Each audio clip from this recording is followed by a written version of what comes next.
that's fine because you have a broader discussion, and but I wanted to just come back to SB 375 and AB 32 for a minute because that overlaps jurisdiction and committees that I'm on. I'm very interested in trying to meet multiple objectives in relating to freight and goods movement. I'm very concerned, particularly in the LA area, how we meet the objectives under the Clean Air Act on particulate standards. You mentioned 40% NOx. Well, we have a tremendous problem with black carbon. 70% diesel falls into that category. What is the forum that you could participate in to really address the need for cleaner vehicles or cleaner freight, and how does that relate to what you're doing? Because the different silos have prevented people from working together collaboratively. There's a lot of stakeholders, and at the end of the day, if we don't meet Clean Air Act attainment standards, we have faced a potential loss of federal highway money. So you have to care for a variety of reasons. So Mr. Rogers or Mr. Kelly, can you I'd like to take a shot at this one. A couple of forums I want to mention because I think they're important. The first is we've developed a California Freight Advisory Commission now that is doing some work on identifying key freight corridors in California and working with the federal government to make sure that California's those key corridors are included in the national freight network, which makes us eligible for increased federal funding for improvements to those corridors.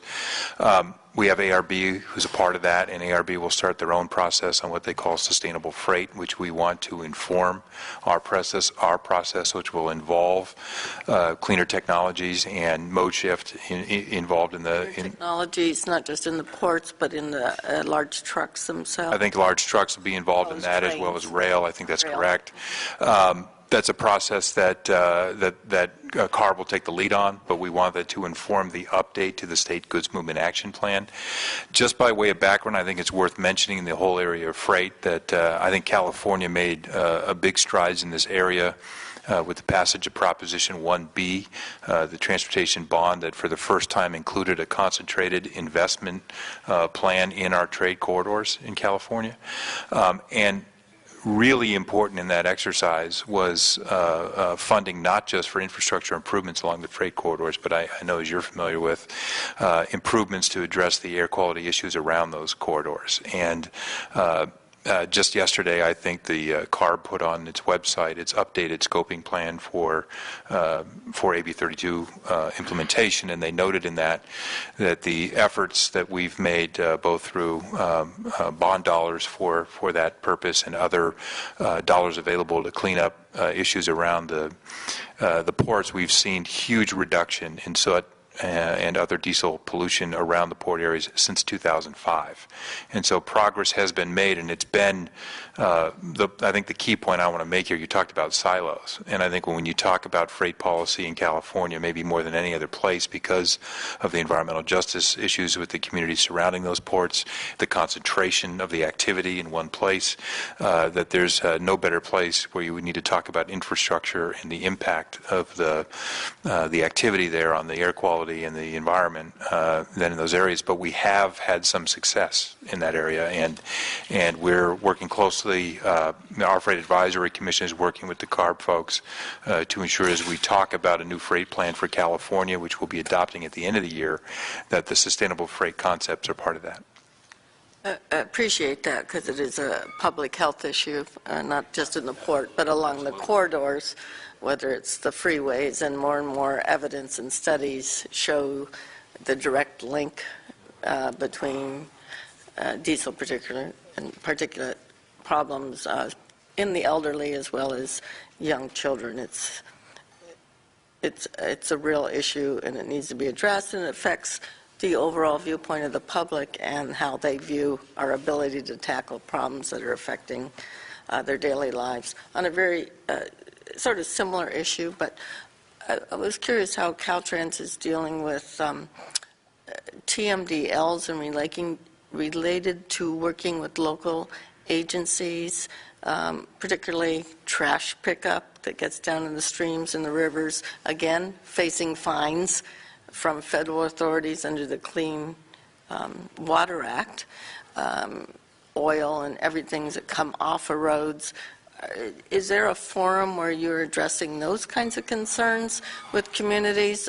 Certain areas, happens to be in my district, but huge watersheds where bisected by freeways and roads under the jurisdiction of Caltrans, and it's a constant problem that needs to be tackled, but should it be only by the local governments off-site, or do you have a responsibility, or do you have some thoughts on that issue? I have some thoughts. I'm not sure if this is entirely on point. Brian, I'll interrupt you a minute. Sure. If you could add, for your freeway landscaping, why not use the recycled water, and what's preventing that instead of clean potable water?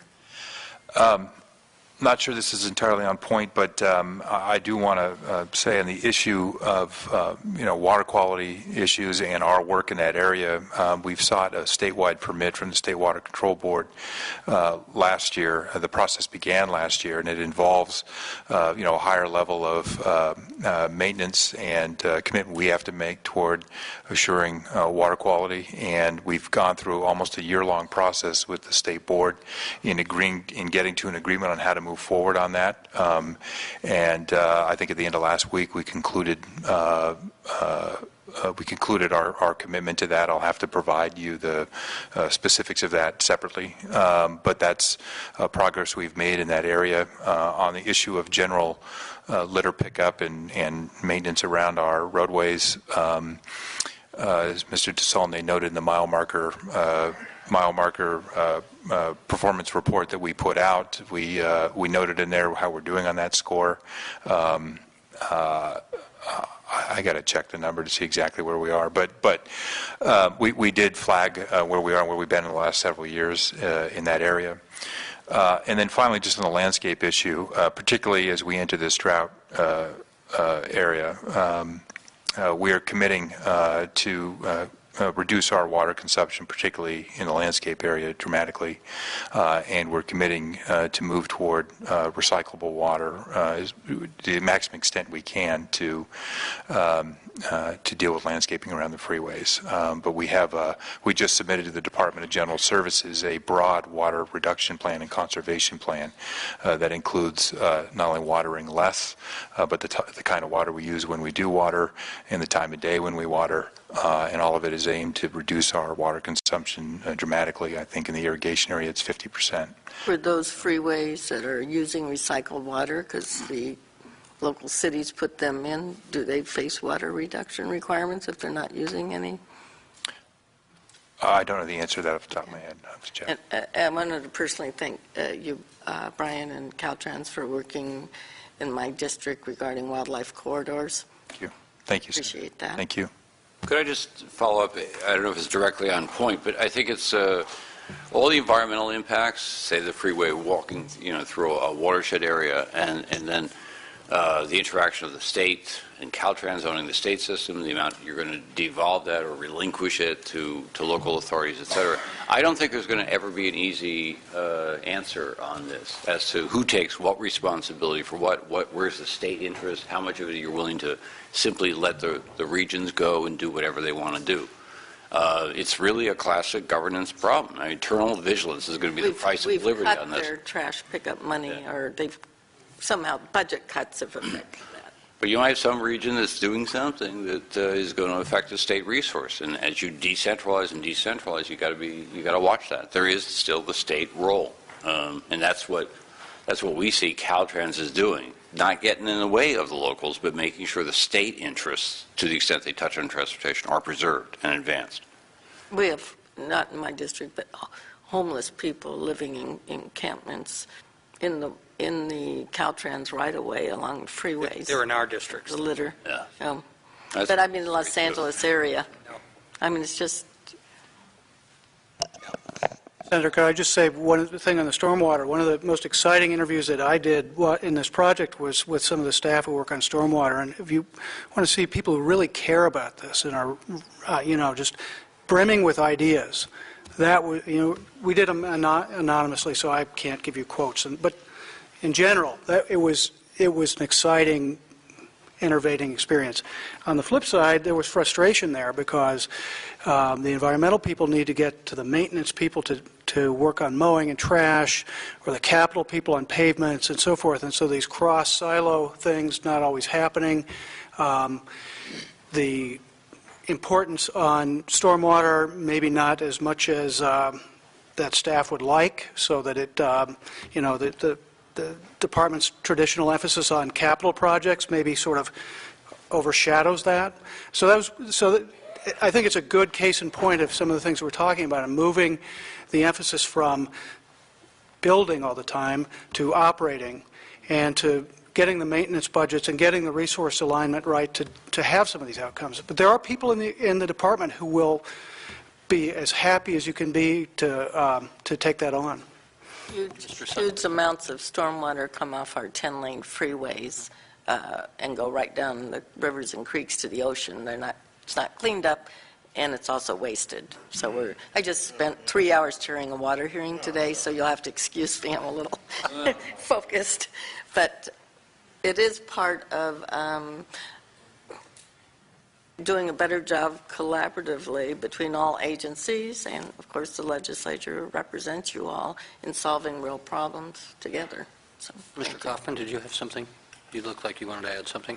And then Senator Bell has some questions. If you're done, Senator Pathak.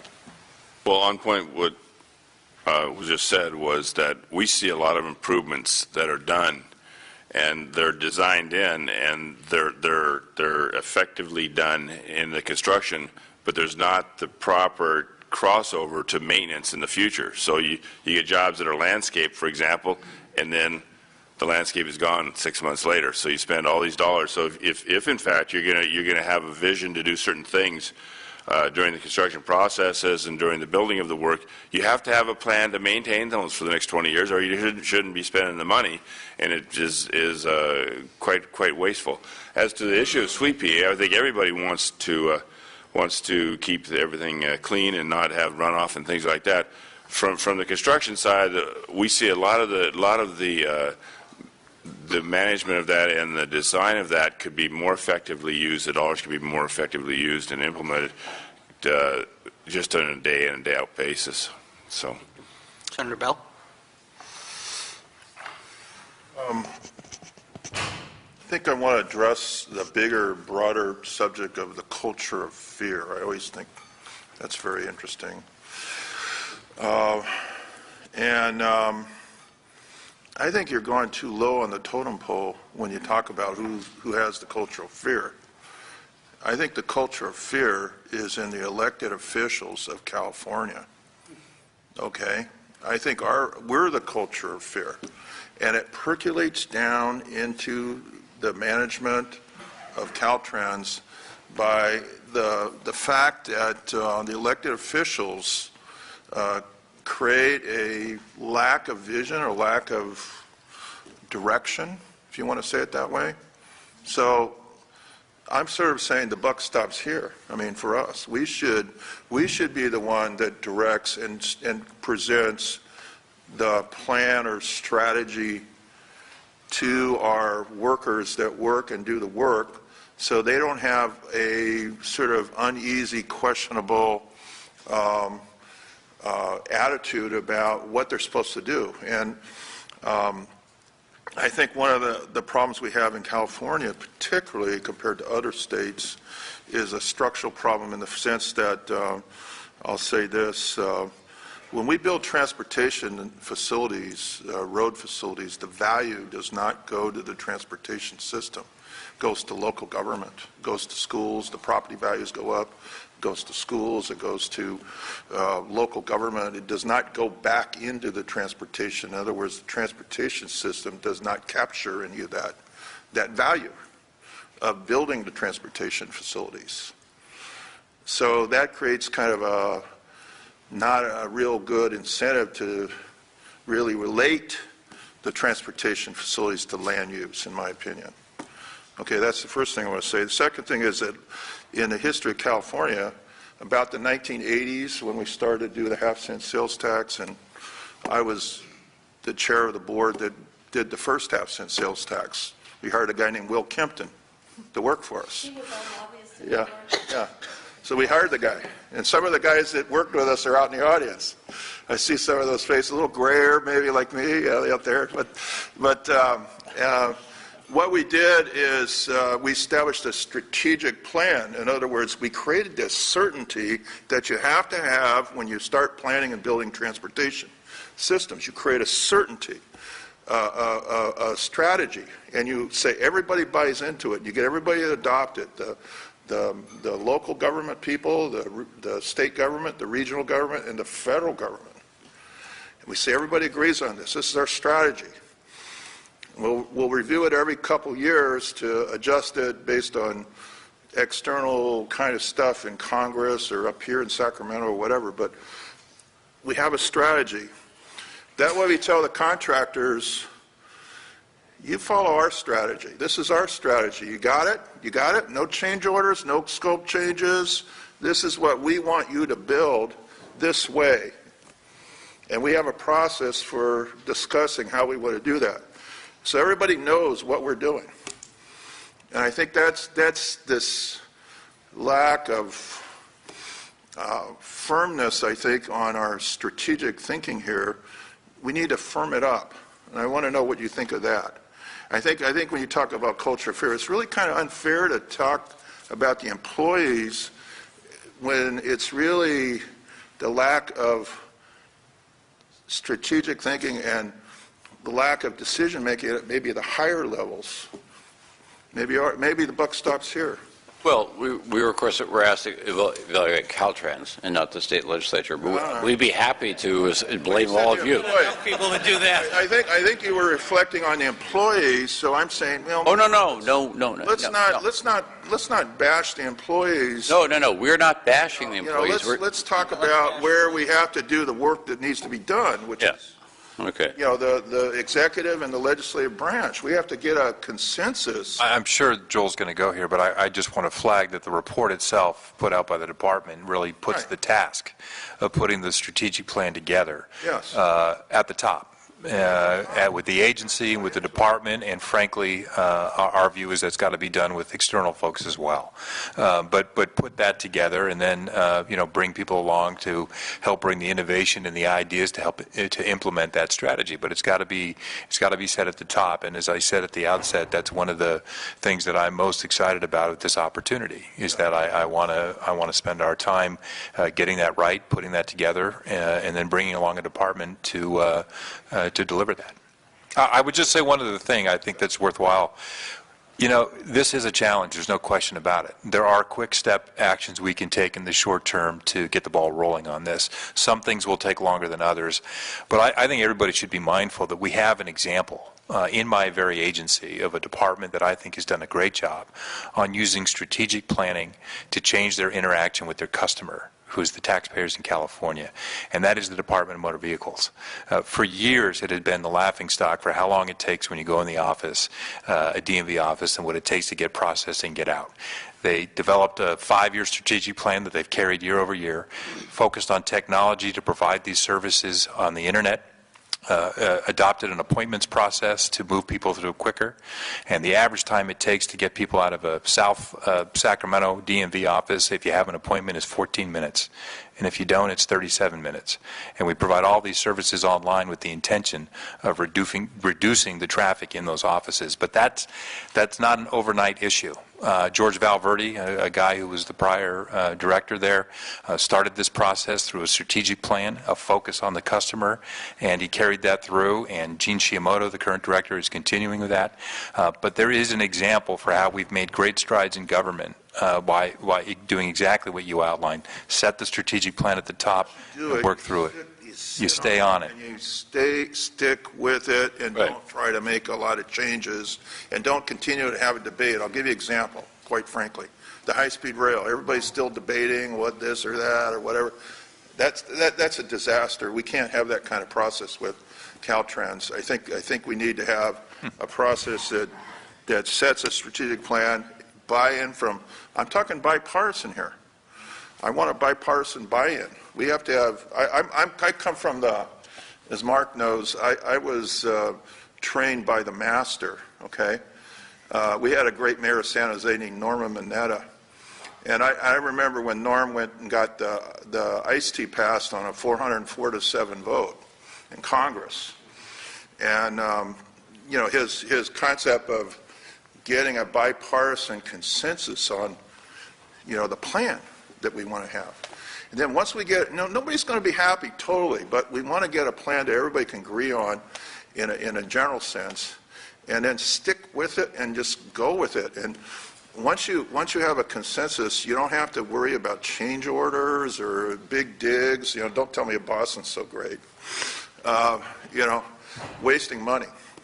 I'll say this about Caltrans. I want maybe the contractor community to make comment on this. One thing I observed when I was chairman of the traffic authority, this is a long time ago, but I think it's something about the organization. We had this interchange where they had a set of plans for almost every day of the construction work. And it was overly engineered. How would you say it, Brian? Over-engineered. There was just too much mandated engineering sets of blueprints. Is that kind of part of our problem in what you're trying to reflect on? Well, that's a complicated question, or a compound question, actually. Well, I think it's a symptom of a problem, is what I'm saying, maybe. Well, there's systemically several problems. One is the design software that Caltrans is using is Casey. It's not a nationally recognized design software, and it actually allows you to do certain things within the program to not make and facilitate the design and make the design accurate. So that's one issue. So the question is, do you need a rendering? You need more than a rendering, but you need accurate drawings is what you need. I'm talking about blueprints. What's what I'm talking about? Construction blueprints. Construction drawings, construction blueprints, those need to be accurate, and they need, and particularly with the infrastructure rehabilitation that's going on today, that needs to be married with the existing conditions. So we're currently doing a job on Route 5 where the existing roadbed has moved significantly from the original design where the roadbed was. And so now we're hitting a moving target, and there's ways to do that, but you have to get the designs complete. You want efficiency, you have to have the designs, the blueprints, they have to be complete and they have to be accurate. Do they have to be voluminous? Depends on the situation. They have to fit the situation at hand. And so, there's... We had like meetings, like if there was like quote-unquote problems like that, we get the construction engineer, the person on the mudder, if we call him that, the mudder engineer, out, get all dirty, and then the design engineer and the contractor, and we had a project oversight fiscal person, to kind of watch how you were spending the money, and we get them in a room and we lock the doors, and then until the white smoke went out, we didn't let them out. Okay, then they solved problems that way. Fair enough. Absolutely. What do you think? Absolutely. You have to take on problems. You have to get. Don't let them out. We say, okay, you guys got to solve this problem. I can't solve. We only have a certain amount of time. I can't work to solve your problems if I don't understand them, and you can't help to solve my problems. Sir, lock them in a room. You lock them in a room. Absolutely. That goes not only during the construction, but the claims process. Lock them in the room till they agree. And don't come out, unless they bleed to death inside, but, you don't really want that. The right-of-way, I don't know, what is going on with the right-of-way, reforming the process for right-of-way, he talked about right-of-way over-prescribing the procedural kind of stuff to make it more flexible and quicker to do right-of-way acquisition, right-of-way engineering, that kind of stuff. Is that being looked at? Well, I'm not, if you're referencing something Mr. Kaufman referenced, I didn't catch it, so I want to make sure I understand that. Or are we doing anything on reforming right-of-way engineering and purchase, property? We mentioned that in... I didn't get into that. I can tell you, though, our experience is that there are jobs that are bid without that being done, and if Caltrans would work with the contractor in partnership more, just like you're talking about, everybody get in a room and work together on those, we could help. We have a job right now, we're just starting up, where the right-of-way is supposed to be given to us in May, and now they're telling us it's going to be September. It's a huge issue, but if you work together, and you can work with it. We can approach the private sector too, the people that own the land also, in certain ways, and help facilitate that. But it's all about working together. Everybody wants to talk about partnership and partnering. When I was a young man, we talked about working together. Everybody get together and do a good job together. Well, we developed that in-the-room concept where we had the Caltrans, the Traffic Authority, the Construction Management Corporation that we hired. We hired a company called Bechtel. We got them all in a room, and we kind of made everybody work together. And it was kind of modeled under, actually, Washington Dot did Highway 91, the cut and cover project that was served as our construction. We used that as a model, kind of. It's not quite like that, where they had, I think, Forrest McKisson and the company, an old company, doesn't exist anymore, I don't think, but they got in the same, they had offices in the same trailer, actually, construction trailer. Everybody was together. So they had daily meetings about all the projects and worked out all the problems as they went along. I'm talking a big project, Right. like. Well, collaboration is famously described as a involuntary act engaged in by non-consenting adults. Yeah, right. But it always helps. Shotgun wedding. Yeah, right. It always helps to be able to lock the door. Yeah. That's true. Then I wanted to ask, called cultural fear. We didn't talk about it, but California has this thing called CEQA. Yeah. Is that something you guys looked at in terms of your We CEQA looked at the process? CEQA reform bill, 740. Transportation project. I have some people in the audience that sued us at one time, I think. I mean, secret. Oh, good friends, Endless right? lawsuits. Mark, they sued you and me, right? Yeah, okay, so. Lawsuit machine. Yeah, lawsuits. Yeah. That happens. Well, as you know, we certainly recommend moving Foursquare on the 743 stuff, moving as rapidly as possible. And as I said in my testimony, you weren't there. Yeah. It's our view that if I was out if visiting. you get a schedule of developer fees that is somehow inverse to VMT produced by the project, that would be a tremendous advance for California and the nation. That seems to me to be an understandable by the public anti-sprawl thing, without the last person in paying all the fees, and it just seems like very sensible policy to us. Yeah, and I also talk about, I've talked to Ryan a lot about this, the quality at employment and opportunity, making Caltrain a strong agency again, competent engineering, and I really strongly believe we should do that. And we used to be the top structural engineering entity in the world, I think, almost. I mean, we had the great ones. We had this guy with the flat top and short shirts, a guy named Jim Roberts. He was Fine, a great Joe. guy. He had this team, and he wouldn't tolerate anything but excellent work. And we worked with him on building a lot of our structures. So you had the shirt guard as well. Yeah, right. He had the White thing in the pen, shirt. Yeah, white right. I remember yeah. him. Yeah. So but I think in terms of their organization,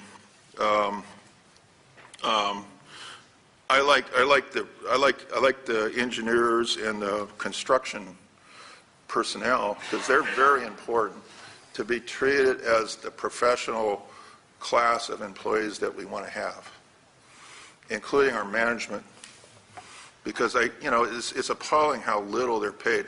I mean, you have some public works departments in small cities that make more than our highest level Caltrans people. It's amazing if you can compare them. It's amazing. Small cities, public works people making more than the guy in charge of several hundreds or thousands of employees. So what's wrong with this picture? So we need to look at just the class of employees and how we compensate them and how we treat them as professionals. I think if you treat people as professionals, they'll act as professionals. Well, yeah, and I think we're all in agreement. The way that you compensate people is crazy. CRAZY. Yeah. Okay. It's absurd. It's totally absurd. I mean, I don't know what Malcolm's making, but it's nowhere near what. It makes less than one of my city's public works directors. It's crazy. I mean, you have that flattening. I mean, I'm sorry, maybe they'll recruit him, but it's amazing. He makes less than one of our public works directors in my county, in Santa Clara County. And then when people leave Caltrans, Actually, he makes regional less bodies, than they make some of 3 the times as much. lower-level civil engineers that work for the city of San Jose. I mean, you want to talk about honesty here. You want to go to work for San Jose, Malcolm? Okay. Probably pay him more than he's making now. So anyway, so I think that's when you talk about problems, those are kind of the problems that I think are real honest, and are up to us Yeah, absolutely. here to deal with these problems. Well, Senator DeSallier can tell you, he was here, I emphasize this is where the buck stops with you guys. You got to figure out how to give them the resources and leeway and the HR stuff to fix that compensation system. I'm the chairman of the committee that deals with the budget, and I certainly want some reaction from the department at the time this budget comes up before my committee. That sounds like a softball from the chair of the fiscal committee, if I've ever heard it.